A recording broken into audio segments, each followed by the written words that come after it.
Good afternoon, everybody. Thank you very much for joining us today. This is the second day of Call to Europe number 10. 10 means that this is the 10th edition of the main annual public gathering of FEPS, which is always organized to rally the troops of the progressive forces in Europe, to bring together all different audiences of FEPS to discuss critical issues of the time. Yesterday we couldn't resist, and we were looking back to the 10 years because this is something we can take pride in. But now we are progressively moving towards the actual title of the conference, which is Recovering Europe and Closing the Social Gaps. And obviously everybody today speaks about the European recovery. We have to do that from a progressive point of view and identify the key challenges. And then we also have to have in mind all the different types of gaps, inequalities, which have been either widening or creating a new type of risk of polarizing European society. And then obviously creating a specific challenge to European politics as well. So this is the agenda. I think this is quite dense, and we can be proud of the lineup of speakers today. Before turning to the first panel, I just have one thing to remind everybody on, and this is the opportunity to grab the prizes of Call to Europe 10. Because what was introduced yesterday is, on the one hand, a policy competition. So please, if you haven't yet, look into the website and find the information about the policy competition. On the other hand, there's also a FEPS quiz, which was launched yesterday, and you may find it interesting, entertaining, and also rewarding. Now, after this introduction, let me introduce the topic of the panel and the speakers of the panel. The topic is the 10 big challenges of Europe in the period of the post-pandemic recovery. And we have three distinguished guests you can already see on your screen. Let me introduce them. MAFALDA DÂMASO, who is with us. She's a visiting research fellow from King's College London, originally from Portugal.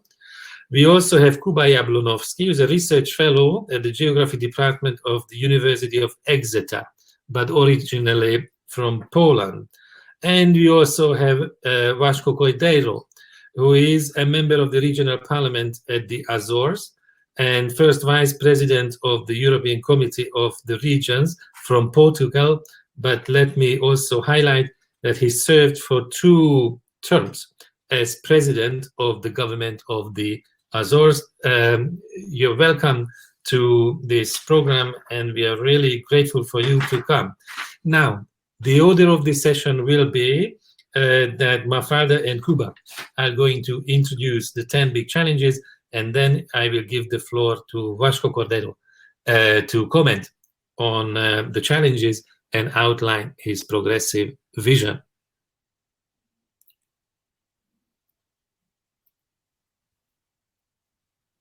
Thank you so much. KUBA, yeah. Thank you. Yeah, I'll start by sharing some slides. Hopefully we have tested the technology, so let's see if that works for us. Yes. Is that all visible? Yes, it's visible. Shall we start then? Yeah. Take it away. So, perfect. Let's go then. Thank you so much for the invitation again, and good afternoon as well. So, as you've just heard, my name is MAFALDA, and this is KUBA, and together we will share our views on the 10 biggest challenges facing Europe right now. We only have 19 seconds, so we'll be very quick. Well, our first challenge is climate change.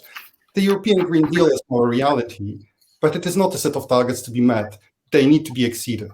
If we are to really address Europe's historical responsibility as a carbon producer, we need more than carbon neutrality in 30 years' time. We must continue to speed up and scale up action on climate. Yes, and the second key challenge is moving away from a piecemeal, selective action, so on deforestation or fisheries, for example, and towards holistic responses to protect ecosystems.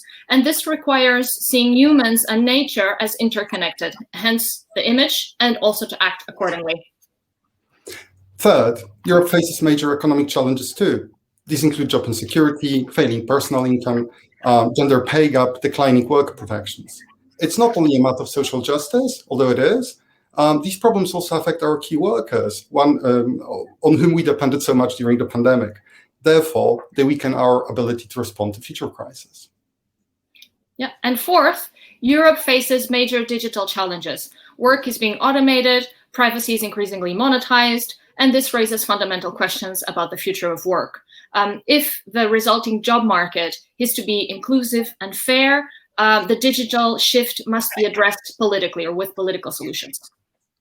And this leads us to the fifth challenge facing Europe right now. Power is out of balance. It's hugely skewed towards corporations that evade regulations and taxes, while having increasing influence not only on the economy, but also on the society.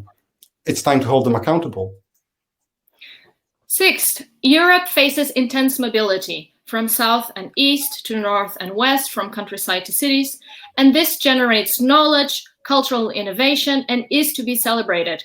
But such patterns have coexisted with the concentration of opportunities, wealth, and prosperity, and these should be distributed. The cleavage between haves and have-nots overlaps with the deepening social divides of education, age, gender, place, and race. Together they open up new conflicts, but also conjure up new alliances. And that's our seventh challenge, to reject the politics of division and to build a shared sense of solidarity and purpose. 8, Europe is fracturing from within and faces a now persistent fascist threat. And while some of its members elect reactionary governments, other groups look up to the European Union for the protection of minority rights and the rule of law. If diversity is our power, we have to walk the talk and celebrate it. And this leads to our ninth challenge. There's a mismatch between what citizens call for and what the EU delivers. And here's one example. EU citizens repeatedly identify culture, dance, music, art, cinema, in the word joy, as one of their priorities. And yet the investment in culture is insufficient. Come on, Europe, tune in. 10th, finally, demands centered around gender, race, and sexual equality intersect with demands of environmental, social, economic, and cultural justice.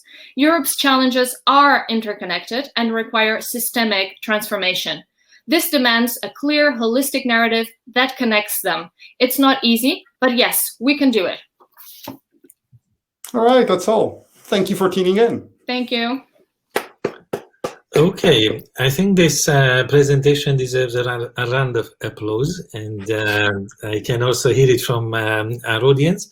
Look, after listing all this, of course, I could also give my favorite. I've been dealing a lot with the question of fairness in labor mobility, and obviously at the time of the pandemic, this was one of the real striking issues.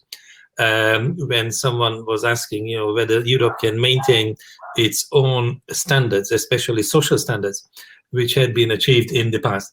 But I'm not here to speak. I would like to hear the views of VASCO Cordeiro, not least because one of the major risks we have been identifying is the territorial gap, the territorial divide.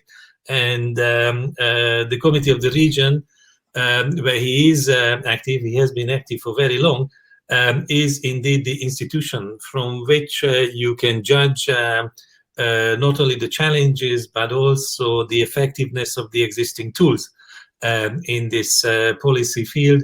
Vasco Cordeiro, why did you tell us about what you think about the presentation and also the challenges Europe is facing regarding regional and other gaps?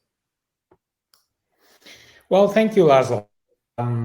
The presentation was very, very interesting, mainly because it put in a very clear way some of the biggest challenges that we are facing. And it's a pleasure and an honor to be here and to be able to join my voice with the voice of those who stress the importance of a progressive approach to those challenges that we are facing right now. I think there are 2 or 3 ideas that I would like to consider them as the backdrop of those challenges, of the way we can face them. First idea is the pandemic is, of course, very, very challenging from several point of views, but it is also an opportunity. It is also an opportunity to tune a lot of institutions and a lot of political views, a lot of political projects with this idea that it's kind of a wake-up call to see where we're heading and what we have to do to have a more comprehensive approach to a lot of issues. Because one of the things that I think that the pandemic puts stresses out, puts in evidence, is the idea that MAFALDA spoke about. This is not a question of addressing the sanitary point of view. No, you must have an holistic, and some of the issues that were latent, I mean, that were dormant in our societies, were stressed and put to evidence with this pandemic. So first idea, pandemic as a challenge, of course, but as a major opportunity. Second idea, the idea that we've been here before. We've been here before about facing crisis. And we know the answer that right-wing parties have for those kind of challenges and for this kind of crisis. The idea that, well, to solve the economic issue, we have to dismiss people. We have to cut the cost of labor. Mm-hmm. To address the social issue, well, we know their recipe.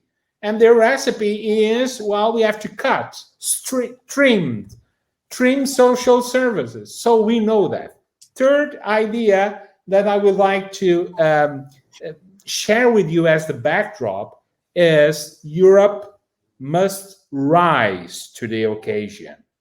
Europe must stand up for the values that makes us so unique.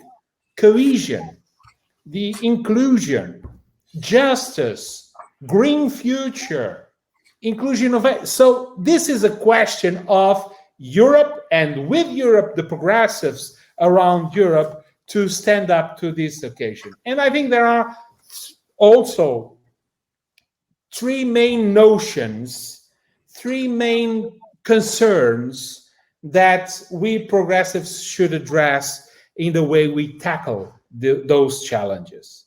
First is trust. There is a need to reinforce trust between citizens and political representatives. Listen, Europe has just launched this conference on the future of Europe. For this to be a very trustful initiative, you cannot tell citizens that, okay, you can tell what you want for the future of Europe, and then we'll talk about it. No, you have to consider that in this relationship lies one of the main pillars of the trust between citizens and Europe. So this brings us to the 2 action that is needed. Delivery. Delivery is of the utmost importance, because you cannot ask what people want and then pretend that they didn't tell you anything, that they didn't tell you nothing. So if you launch this project, delivery is one of the main areas where you must put your effort. And third, accountability. You must be able that at the end of this process, of addressing these challenges, saying to people, we were faced with this challenge, social inclusion, the need to integrate, the need to promote and achieve a greener future. Those were the challenges. This is now the result of our action. And don't fear to put to people the idea that we have to do more here or here, but we've done this. Because maybe one of the main ideas in all this context, in all this process, is to have people as the criteria and the measure of our action. And this is something that progresses. This is something that these challenges, then the way we address them, are one of the reasons for the success of the way we address them is this: put people as the criteria and the measurement of our action. Thank you, László. Thank you so much, Vasco, for these very clear messages. Europe must rise. I think this is a message which many others will echo today as well as tomorrow.